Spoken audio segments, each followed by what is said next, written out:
guys, I'm Chelsea and this is a very bookish girl. So for this video, I'm going to be doing the reading habits tag. Again, I was tagged by Amanda over at A Court of Books and Love. So here I am. I'm doing it finally. Question number 1 is, do you have a certain place at home for reading? Usually when I'm reading in my apartment, it's either on my couch or in my bed, just because those are the two most convenient places. So that's where I end up getting my reading done. Question number 2 is bookmark or a random piece of paper. And I actually happen to have one right here. I will have to go with bookmarks. I used to be a random piece of paper kind of girl. Like I would just, anything I could grab, I would take and I would stick in my book and I would use it as a bookmark. But now that I actually have like a decent amount of bookmarks, I try and use them because I just feel like they're better for my books. Question number 3 is, can you just stop reading or do you have to stop after a certain amount of pages? Now, this is kind of a situational thing for me. If I need to go do something, I can stop what I'm reading and come back to it later. But if I'm just casually stopping what I'm reading, then I usually will go to the end of the chapter just because it's easier to try and pick up from a chapter than it is to try and remember where I was in the middle of a page. So that one just works out better that way. Question number 4 is, do you eat or drink while you're reading? I don't usually eat while I'm reading unless I'm like reading on my lunch at work. But I will have a drink just because I drink ridiculous amounts. I mean, you see this shine. I sweat a lot. I need to stay hydrated. So 5 is, do you multitask with either music or TV while you're reading? Usually, I will at least have music on in the background just because I can't have a completely quiet, like, house. It's not for me. So usually, I'll at least have music. If I do watch TV, it probably would be like an hour-and-a-half long gameplay video for YouTube.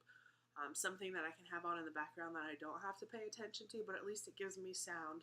So again, I have some background noise going on. Question number 6 is, one book at a time or multiple at once?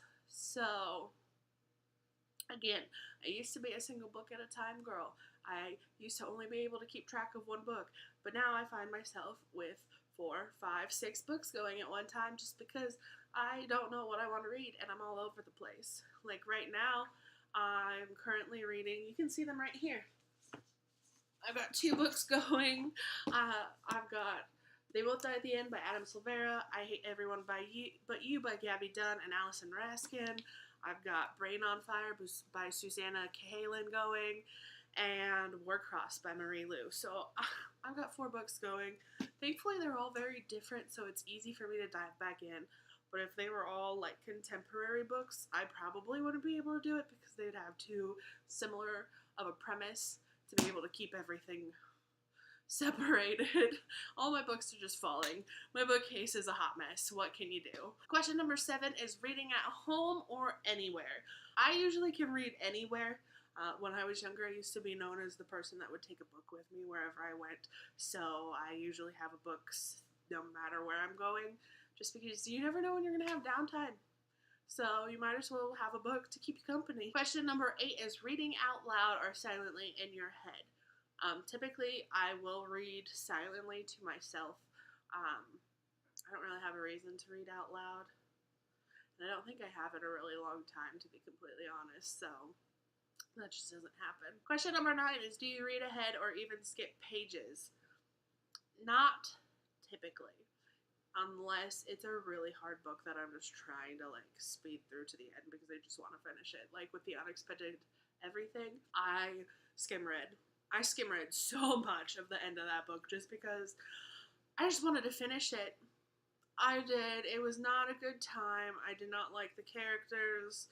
I did not like I guess I kind of like the premise, but it was just not a good book. And I really wanted to just get it over with. So I skim read. I'm guilty. Question 10, breaking the spine or keeping it new? I don't like to purposefully break spines, but I mean, it happens. Like my copy of A Game of Thrones is just, it's bent to all get out, and it's just, it happens when you're reading and you're trying to like keep going. stuff happens. Like I said, I try not to bend them. That's why with my Harry Potter, the box collection that has Hogwarts on the side, I won't read those. Those are purely like an aesthetic buy because I don't want to crack these beautiful spines that make up Hogwarts on the side. So that's just how that'll be.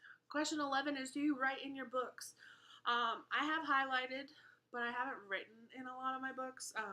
I am trying to get into the tabbing. It wasn't something that I ever did, but I am open to it, and so I'm trying to explore it, and I am joining some traveling books here in the future where that is what I will be doing with the books, so it'll happen. And then question 12 is, who do you tag? Again, if you haven't done this and you want to do it, I tag you. You're it. Because I don't know who to tag. I don't know who hasn't done it that wants to do it, and I feel like I would just tag a bunch of people that have done it. So if you haven't done it and you want to do it and you're watching this, feel free, take it, do it. Let me know below, because I love to watch videos. Like I say, I will binge watch YouTube book videos more than I will actually read books. So that's it for this video. Hopefully I will be seeing you guys soon, and come talk to me down below because I love talking books and I would love to talk to you guys. Bye.